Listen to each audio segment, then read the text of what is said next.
Assalamualaikum warahmatullahi wabarakatuh. Salam sejahtera bagi kita semua.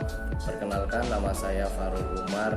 Saya salah satu peserta pelatihan dasar CPNS Kementerian Hukum dan Hak Asasi Manusia Jawa Tengah. Dalam kesempatan ini saya akan mereview kembali materi agenda 1 yang sudah diajarkan oleh Ibu Julianti Kasihati Hasibuan, yaitu wawasan kebangsaan dan nilai-nilai bela negara melalui aplikasi Zoom. Sebelum kita masuk lebih jauh mengenai wawasan kebangsaan dan nilai-nilai bela negara, ada baiknya kita ketahui lebih dahulu bahwa Indonesia, negara kita ini, berasal dari bahasa Yunani kuno, yaitu Indus, yang merujuk kepada sungai Indus di India, dan Nesos, yang berarti pulau. Indonesia merupakan negara kepulauan yang kaya akan sumber daya alam, sekaligus kaya akan keberagaman suku bangsa. Bangsa Indonesia merupakan bangsa majemuk yang terdiri dari 1128 suku yang mendiami 6 agama, 718 bahasa daerah, dan 17.504 pulau dengan luas wilayah 1.922.570 km persegi. Kemajemukan ini dapat bersatu karena adanya Pancasila sebagai dasar negara. Wawasan kebangsaan adalah cara pandang bangsa Indonesia dalam rangka mengelola kehidupan berbangsa dan bernegara yang dilandasi oleh jati diri bangsa dan kesadaran terhadap sistem nasional yang bersumber dari Pancasila, Undang-Undang Dasar 1945, Negara Kesatuan Republik Indonesia, dan Bhinneka Tunggal Ika, guna memecahkan berbagai persoalan yang dihadapi bangsa dan negara demi mencapai masyarakat yang adil, aman, makmur, dan sejahtera. Sejarah pergerakan kebangsaan Indonesia membuktikan bahwa para pendiri bangsa mengutamakan kepentingan bersama di atas kepentingan kelompok atau golongan. Sejak awal pergerakan nasional, kesepakatan tentang kebangsaan terus berkembang hingga menghasilkan 4 konsensus dasar serta bendera, bahasa, dan lambang negara serta lagu kebangsaan Indonesia sebagai alat pemersatu bangsa, identitas, kehormatan, dan kebangsaan bersama. Adapun 4 konsensus tersebut yaitu Pancasila, Undang-Undang Dasar tahun 1945, Bhinneka Tunggal Ika, dan Negara Kesatuan Republik Indonesia. Kemudian ada 4 simbol yang menjadi cerminan kedaulatan negara di dalam pergaulan antar negara dan cerminan kemandirian dan eksistensi negara Indonesia yang merdeka, bersatu, berdaulat, adil, dan makmur, yaitu bendera merah putih. Bendera negara Sang Merah Putih berbentuk 4 persegi panjang dengan ukuran lebar 2/3 dari panjang serta bagian atas berwarna merah dan bagian bawah berwarna putih. Yang kedua bagiannya berukuran sama. Yang kedua yaitu bahasa. Bahasa Indonesia yang dinyatakan sebagai bahasa resmi negara dalam pasal 36 Undang-Undang Dasar Negara Kesatuan Republik Indonesia tahun 1945 bersumber dari bahasa yang diikrarkan dalam Sumpah Pemuda pada tanggal 28 Oktober 1928 sebagai bahasa persatuan yang dikembangkan sesuai dengan dinamika peradaban bangsa. Yang ketiga yaitu lambang negara. Lambang Negara Kesatuan Republik Indonesia berbentuk Garuda Pancasila yang kepalanya menoleh lurus ke sebelah kanan, perisai berupa jantung yang digantung dengan rantai pada leher Garuda, dan bersemboyan Bhinneka Tunggal Ika ditulis di atas pita yang dicengkram oleh Garuda. Yang keempat yaitu lagu kebangsaan. Lagu kebangsaan Indonesia yaitu Indonesia Raya yang digubah oleh Wage Rudolf Supratman. Materi yang kedua yaitu nilai-nilai bela negara. Bela negara sendiri adalah tekad, sikap, dan perilaku serta tindakan warga negara baik secara perseorangan maupun kolektif dalam menjaga kedaulatan negara, keutuhan wilayah, dan keselamatan bangsa dan negara yang dijiwai oleh kecintaannya kepada Negara Kesatuan Republik Indonesia yang berdasarkan Pancasila dan Undang-Undang Dasar Negara Republik Indonesia tahun 1945 dalam menjamin kelangsungan hidup bangsa Indonesia dan negara dari berbagai ancaman. berdasarkan Undang-Undang Nomor 23 Tahun 2019 tentang Pengelolaan Sumber Daya Nasional untuk Pertahanan Negara, Pasal 7 Ayat 3. Nilai dasar bela negara meliputi cinta tanah air, sadar berbangsa dan bernegara, setia pada Pancasila sebagai ideologi negara, rela berkorban untuk bangsa dan negara, kemampuan bela negara. Materi selanjutnya yaitu analisis isu kontemporer. Pada zaman milenial seperti sekarang ini, ilmu pengetahuan dan teknologi sangat dinamis pergerakannya. Banyak hal-hal baru yang mana satu bangsa dan negara mau tidak mau harus beradaptasi mengikuti arus perubahan zaman. Sebab jika tidak mengikuti perkembangan zaman, maka bangsa dan negara akan tertinggal dan tidak menjadi bangsa negara yang maju. Berdasarkan pernyataan di atas, maka dalam konteks ASN, maka setiap ASN harus berkembang baik secara intelektual, fisik, mental, maupun secara individu yang lebih baik lagi. Jadi, kita harus bergegas menentukan bentuk masa depan. Jika tidak, maka orang lain yang akan menentukan masa depan bangsa kita. Oleh karena itu, hanya manusia pada umumnya dan ASN pada khususnya dengan martabat dan harkat hidup yang bisa melakukan perbuatan yang bermanfaat, yang dilandasi oleh nilai-nilai luhur, serta mencegah dirinya melakukan perbuatan tercela. Maka, dalam konteks PNS, berdasarkan Undang-Undang ASN, setiap PNS perlu memahami dengan baik fungsi dan tugasnya, yaitu 1.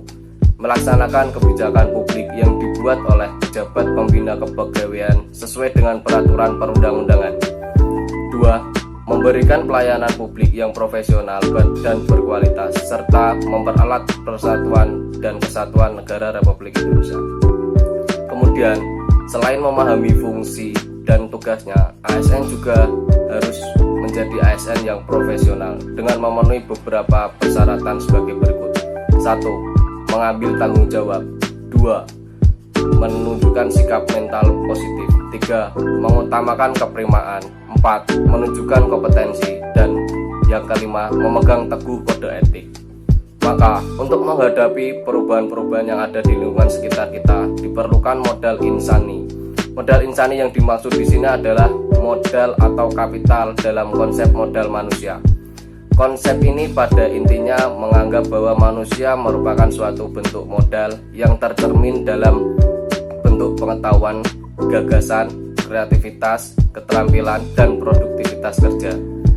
Modal manusia adalah komponen yang sangat penting dalam organisasi. Ada 6 komponen dari modal manusia, yaitu sebagai berikut. Yang pertama, modal intelektual. Modal intelektual sendiri adalah perangkat yang diperlukan untuk menemukan peluang dan mengelola perubahan organisasi melalui pengembangan SDM-nya. Yang kedua, modal emosional. Modal emosional menggambarkan kemampuan manusia untuk mengenal dan mengelola emosi diri sendiri, serta memahami emosi orang lain agar dia dapat mengambil tindakan yang sesuai dalam berinteraksi dengan orang lain.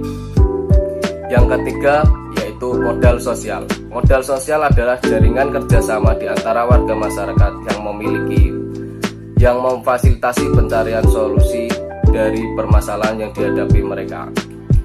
Yang keempat, yaitu modal ketabahan. Konsep modal ketabahan berasal dari Paul G. Stolz. Ketabahan adalah modal untuk sukses dalam kehidupan, baik dalam kehidupan pribadi maupun kehidupan sebuah organisasi birokrasi. Yang kelima, yaitu modal etika atau moral. Kecerdasan moral sebagai kapasitas mental yang menentukan prinsip-prinsip universal kemanusiaan harus diterapkan ke dalam tata nilai, tujuan, dan tindakan kita, atau dengan kata lain adalah kemampuan membedakan mana yang benar dan mana yang salah. Yang keenam sendiri yaitu modal kesehatan. Tolak ukur kesehatan adalah bebas dari penyakit, dan tolak ukur kekuatan fisik adalah tenaga, daya tahan, kekuatan, dan kecepatan. Dalam mengikuti perkembangan zaman, maka setiap manusia akan melakukan suatu tindakan supaya tujuan yang dicapainya bisa terwujud atau terrealisasi. Oleh karena itu, ASN diharapkan lebih tanggap dan jeli dengan mengeluarkan kemampuan intelijensi dirinya, sehingga barang-barang yang dicurigai yang akan masuk ke lembaga pemasyarakatan bisa dicegah. Selain itu, perubahan secara individu menjadi pribadi yang lebih baik juga sangat diharapkan, sehingga para ASN terdiri dari isu-isu kontemporer. Berdasarkan penjelasan di atas, perlu disadari bahwa sebagai ASN dihadapkan pada pengaruh yang datang dari eksternal juga internal, yang kian lama kian mengerus kehidupan berbangsa dan bernegara. Fenomena tersebut menjadikan pentingnya setiap PNS mengenal dan memahami secara kritis terkait isu-isu strategis kontemporer, diantaranya yaitu korupsi, narkoba, paham radikalisme, money laundering, proxy war, dan kejahatan komunikasi massal atau biasa disebut cybercrime, yaitu berupa hoax, hate speech, dan lain-lain. Materi yang selanjutnya yaitu kesiapsiagaan bela negara. Kesiapsiagaan bela negara sendiri adalah suatu keadaan sikap siaga yang dimiliki oleh seseorang baik secara fisik, mental, maupun sosial dalam menghadapi situasi kerja yang beragam, yang dilakukan berdasarkan kebulatan sikap dan tekad secara ikhlas dan sadar, disertai kerelaan berkorban sepenuh jiwa raga yang dilandasi oleh kecintaan terhadap NKRI berdasarkan Pancasila dan Undang-Undang Dasar Negara Kesatuan Republik Indonesia, untuk menjaga, merawat, dan menjamin kelangsungan hidup berbangsa dan bernegara. Kemudian bela negara sendiri yaitu seperti yang disebutkan di atas, kebulatan sikap, tekad, dan perilaku warga negara yang dilakukan secara ikhlas, sadar, dan disertai kerelaan berkorban sepenuh jiwa raga yang dilandasi oleh kecintaan terhadap Negara Kesatuan Republik Indonesia berdasarkan Pancasila dan Undang-Undang Dasar 45. Dasar hukum mengenai bela negara tersebut terdapat dalam isi Undang-Undang Dasar Negara Kesatuan Republik Indonesia, yakni Pasal 27 Ayat 3 yang menyatakan bahwa semua warga negara berhak dan wajib ikut serta dalam upaya pembelaan negara. Selanjutnya pada Pasal 30 Ayat 1 yang menyatakan bahwa tiap-tiap warga negara berhak dan wajib ikut serta dalam usaha pertahanan dan keamanan negara. Kemampuan awal bela negara sendiri yaitu yang pertama, kesiapsiagaan jasmani, yang kedua, kesiapsiagaan mental, yang ketiga, menjunjung kearifan lokal, dan yang keempat, memiliki etika atau moral.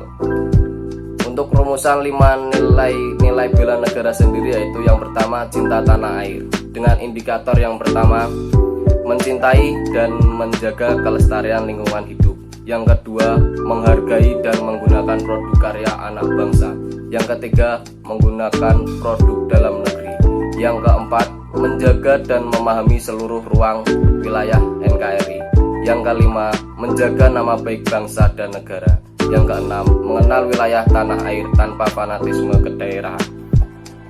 Untuk nilai-nilai bela negara sendiri yang kedua yaitu sadar berbangsa dan bernegara. Adapun indikatornya yaitu disiplin dan bertanggung jawab terhadap tugas yang dibebankan, menjalankan hak dan kewajibannya sebagai warga negara sesuai dengan peraturan perundang-undangan yang berlaku, menghargai dan menghormati keanekaragaman suku, mendahulukan kepentingan umum di atas kepentingan pribadi dan golongan, bangga terhadap bangsa dan negara sendiri, rukun dan berjiwa gotong royong dalam masyarakat. Nilai-nilai bela negara yang ketiga yaitu setia pada Pancasila sebagai ideologi negara, dengan indikator yang pertama, menjalankan kewajiban agama dan kepercayaan secara baik. Yang kedua, memahami dan mengamalkan nilai-nilai Pancasila dalam kehidupan sehari-hari. Yang ketiga, meyakini Pancasila sebagai dasar-dasar negara dan menjadikan Pancasila sebagai pemersatu bangsa dan negara. Yang keempat, menerapkan prinsip dan nilai-nilai musyawarah mufakat. Yang kelima, menghormati serta menjunjung tinggi hak asasi manusia. Yang keenam, saling membantu dan tolong-menolong antar sesama sesuai nilai-nilai luhur Pancasila untuk mencapai kesejahteraan. Untuk nilai-nilai bela negara yang selanjutnya yaitu rela berkorban untuk bangsa dan negara. Adapun indikatornya adalah sebagai berikut. Yang pertama, rela menolong sesama warga masyarakat yang mengalami kesulitan tanpa melihat latar belakangnya. Yang kedua, mendahulukan kepentingan bangsa dan negara daripada kepentingan pribadi dan golongan. Yang ketiga, menyumbangkan tenaga, pikiran, kemampuan untuk kepentingan masyarakat, kemajuan bangsa dan negara. Yang keempat, membela bangsa dan negara sesuai dengan profesi dan kemampuan masing-masing. Yang kelima, berpartisipasi aktif dan peduli dalam pembangunan masyarakat, bangsa, dan negara. Yang keenam, rela berkorban untuk kepentingan bangsa dan negara tanpa pamrih. Untuk nilai-nilai bela negara yang terakhir yaitu kemampuan bela negara dengan indikator sebagai berikut. A. Memiliki kemampuan integritas dan kepercayaan diri yang tinggi dalam membela bangsa dan negara. B. Mempunyai kemampuan memahami dan mengidentifikasi bentuk ancaman di lingkungan masing-masing. C. Memiliki kecerdasan emosional dan spiritual serta intelijensi yang tinggi. D. Memiliki pengetahuan tentang kearifan lokal dalam menyikapi setiap ancaman. E. Memiliki senantiasa menjaga kesehatannya sehingga memiliki kesehatan fisik dan mental yang baik. F. Memiliki kemampuan dalam memberdayakan kekayaan sumber daya alam dan keragaman hayati. Cukup sekian materi yang dapat saya sampaikan, semoga bermanfaat.